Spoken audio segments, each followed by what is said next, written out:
I am rising to oppose this legislation, but before I do, I really want to thank Representative Ruggiero. She's been very cooperative in trying to get answers for me, and she took the weekend so that we could try to get information from the appropriate agencies, but they have not been forthcoming, unfortunately. They just have been very resistant to giving me the information that I needed to know that this was not going to hurt my constituents or the ratepayers in our state.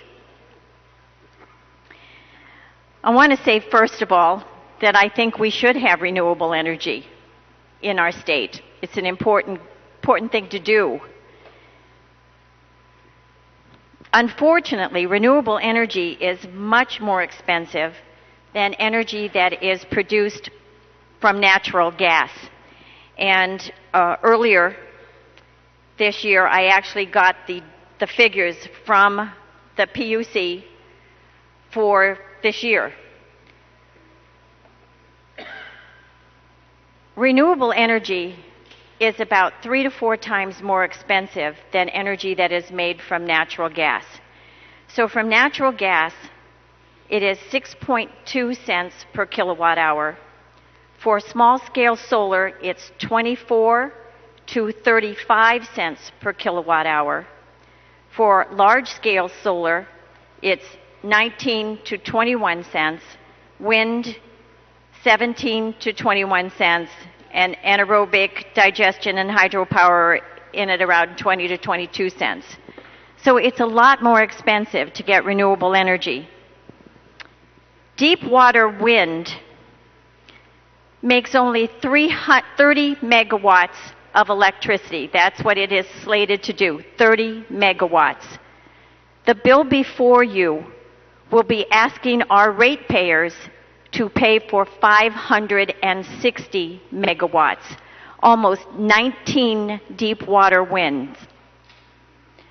Deep water wind, when it was built, was slated to cost our ratepayers, our constituents, $500 million extra additional dollars. Because the price of electricity has recently gone up, that price is down, the differential is down, but it's still over $300 million. It hasn't hit our electric bills yet. And again, this bill before us adds 19 deep water winds.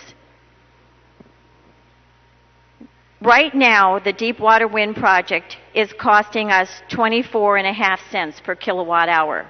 That's opposed to 6.2 for natural gas, so 4 times more. That will increase by 3.5% every year for 20 years until we double the price of the electricity coming from Deepwater Wind to 47 cents per kilowatt hour. It's expensive. One of the things that I have been trying to get from the Office of Energy Resources is the cost of this to our ratepayers. What's 560 megawatts going to cost? They had a study performed by the Brattle Group. It's an economic impact study, and I think you all know what I think about economic impact studies. I'm very skeptical of them. They kind of give the buyer what they want. In this study, and I wasn't allowed to see the study, it was withheld from me. They wouldn't give it to me. They gave me a summary, 2 sheets from a study. They talk about the total net cost to Rhode Island as being $12 million. A net cost is what you get.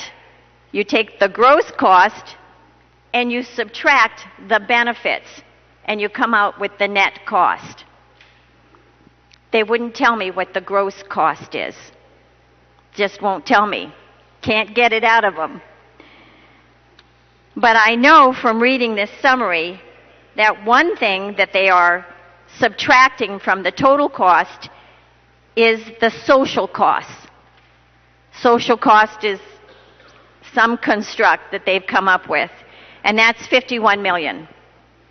So they're subtracting that. They're also subtracting economic activity of 390 million. That's subtracted off the total cost, the gross cost. And they're subtracting the GDP impact, 236 million. So if you add those together, we're getting up to about $600 million. I haven't been able to verify it, quite frankly. But our constituents, the people who use electricity, the ratepayers, are going to pay the total cost. Somebody's got to pay for all of the windmills and the solar panels, for the additional cost of each kilowatt hour that's above and beyond what we would pay if it was natural gas. It's our ratepayers, it's our constituents who are going to pay that additional cost. And unfortunately, I can't get a straight answer from the Office of Energy Resources. They let everything go to voicemail. They won't return our calls. It's a simple question. Tell me what the total costs are. They won't do it. That makes me suspicious. It makes me think that electric bills that have already gone up about 24% in the last couple of years, and I know you've heard from your constituents, all of them complaining about the cost of electricity and how high their electric bills are going up. Quite frankly, I have a lot of people on Social Security in my district, and the 24% increase hurt them. When you're living on $15,000 to $20,000 a year, the additional cost of utilities hurts. You have to give up something else in your life to pay that electric bill, or you sit there with just one light bulb on. In Providence, the average household income is less than $30,000, but they all use electricity. We're going to be hurting them. We're going to be hurting them a lot. So I can't vote for this because I think it's going to hurt the little guy the most, the poor the most.